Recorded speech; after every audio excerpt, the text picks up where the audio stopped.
जय श्री राधे। हर हर महादेव। दोस्तों, आज हम आपको दानवीर कर्ण कैसे मारा गया, महाभारत की यह कथा आपको सुनाएंगे। दोस्तों, कथा कुछ इस प्रकार है।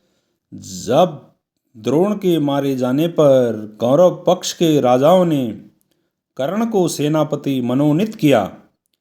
मदरराज शल्या कर्ण के सारथी बने। दूसरे दिन कर्ण के सेनापतित्व में फिर से घमासान युद्ध जारी हो गया। अर्जुन की रक्षा करता हुआ भीम अपने रथ पर उसके पीछे पीछे चला और दोनों एक साथ कर्ण पर टूट पड़े। जब दुशासन ने यह देखा तो उसने भीम पर बाणों की वर्षा कर दी। उसको भीम ने एक ही धक्के में जमीन पर गिरा दिया और उसका एक एक अंग तोड़ मरोड़ डाला। भीम मैदान में नाचने कूदने लगा और चिल्लाने लगा, मेरी एक प्रतिज्ञा पूरी हुई, अब दुर्योधन की बारी है, उसका काम तमाम करना बाकी है।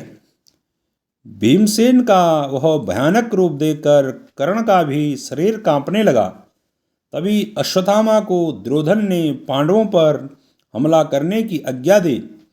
कर्ण ने अर्जुन पर एक ऐसा बाण चलाया जो आग उगलता गया।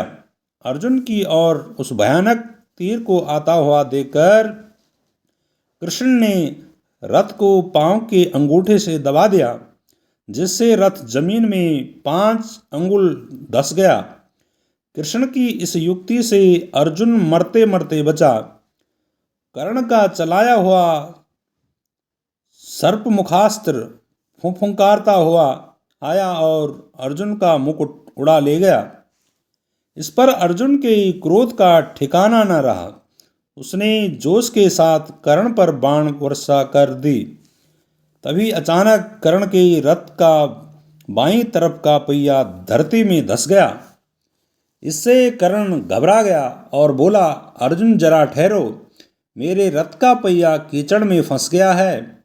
पांडुपुत्र, तुम्हें धर्मयुद्ध करने का जो यश प्राप्त हुआ है उसे व्यर्थ ही न गंवाओ। मैं जमीन पर खड़ा रहूं और तुम रथ पर बैठे बैठे मुझ पर बाण चलाओ, यह ठीक नहीं होगा, जरा रुको। कर्ण की ये बातें सुनकर श्री कृष्ण बोले, कर्ण, जब दुशासन, दुर्योधन और तुम द्रौपदी को भरी सभा में घसीट कर लाए थे, उस वक्त तुम्हें धर्म की याद आई थी? जब दूधमुहे बच्चे अभिमन्यु को तुम 7 लोगों ने एक साथ घेर कर निर्लज्जता के साथ मार डाला था, तब तुम्हारा धर्म कहाँ था? और आज जब मुसीबत सामने खड़ी दिखाई दे रही है तो तुमको धर्म याद आ रहा है? श्री कृष्ण की इस बात का कर्ण के पास कोई उत्तर नहीं था और उसने सिर झुका लिया और अटके हुए रथ पर से ही युद्ध जारी रखा। इतने में कर्ण का एक बाण अर्जुन को भी जा लगा तो वह थोड़ी देर के लिए विचलित हो उठा। बस यही जरा सा समय पाकर कर्ण रथ से उतर पड़ा और रथ का पहिया उठाकर उसे समतल पर लाने की कोशिश करने लगा। कर्ण के 1000 प्रयत्न करने पर भी पहिया गड्ढे से निकलता न था।